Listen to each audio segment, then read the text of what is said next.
Another person who's going to be exhibiting at the Green Home and Energy Show is Fraber Pellet Stoves, formerly of Rahue, now of Rochford Bridge. I'm delighted to be joined by Ronan Keogh. Good morning, Ronan. Morning, Ronan, as Talk well. us about this big move. Yeah, no, we're delighted to get the opportunity to buy our own place. I'd like to thank Dunn's Joinery in Rahue for being so kind to us since 2019. But it was time to move on when the opportunity came up, and we're looking forward to getting open Rochford Bridge in the next few weeks. But you've been going for over 30 years at this stage as well, and really you're specialising in pellet stoves. And of course, for anybody that's listening and is thinking of maybe changing, we're in the Midlands, probably from solid fuel over to a pellet stove, what should they be considering of? And I guess the big question, is there any grants available? No, unfortunately, there's no grants unless it's an OAP living on their own, which is a bit disappointing, considering most of the countries in Europe have grants available for pellet stoves. But it's still a very cost-effective way to move from solid fuel. A lot more cleanliness, involved. A lot less maintenance. We provide full surveys of the house. We also provide full installation from start to finish. Removing whatever stove that is there, and installing a new, high-efficiency pellet stove. And in terms then of the models as well, and probably when pellet stoves first came onto people's radar and onto the market, I'd imagine huge technological developments in that Absolutely. period. Yeah, every boiler we sell now is Wi-Fi enabled, so it can be turned on remotely. The majority of the stoves are self-cleaning also, which means the maintenance is probably only requires cleaning once every week to 10 days, and it's just easy use. Compared to solid fuel,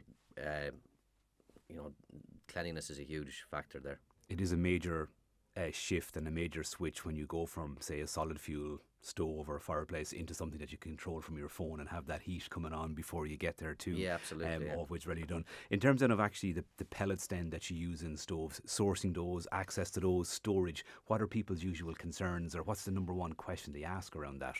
Well, the price of pellets sort of increased dramatically sort of 18 months ago. Thankfully, it has come back down to about €450 for 75 15 kg bags that we supply. We very rarely run short on them. Any of our customers can always get them from us, which is a big factor too. We're selling an awful lot of pellets, so it allays their concerns, looking for fuel. And people then, they have the option obviously of bulk or getting in those smaller bags if you do have limited space and that. Roughly how much would a typical, say, for heating a home in the Midlands, say over the last week there, does a pellet stove consume many pellets? Like over a year, we sort of have it narrowed down to a semi-detached house with 8, 9, 10 radiators. You're going to spend about 900 to 1,000 at the current prices on pellets, which is not too bad for compared to solid fuel. It's a lot cleaner and a lot more friendly to the environment too.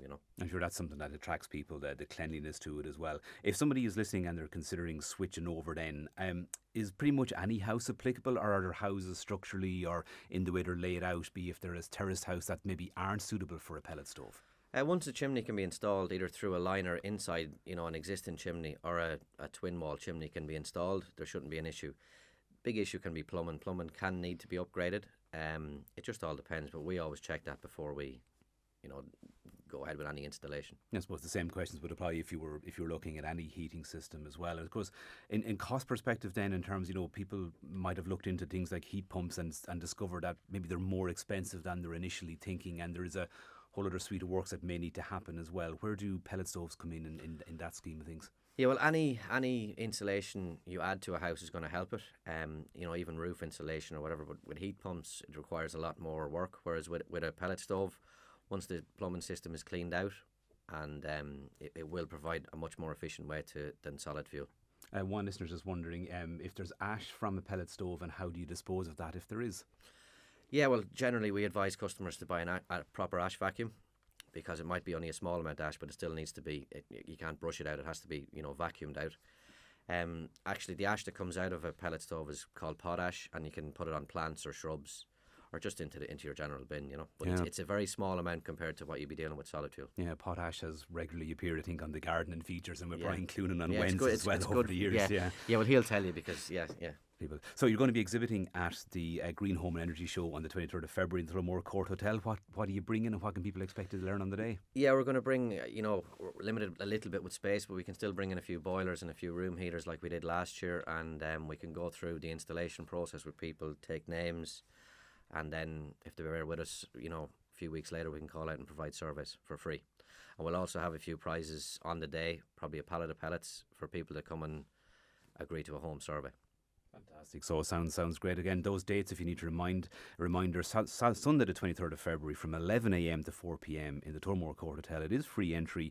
A huge range of exhibitors there. Nearly 4,000 people went through the hall last year alone. So make sure you're there. Be one of those people if you want to learn anything about sustainable homes, about upgrading, building, renovating, or if you're just interested in bringing about more sustainable living. For now, Ronan Keogh from Fraber Pellet Stoves, thank you so much for dropping in this morning, and look forward to seeing you on the 23rd.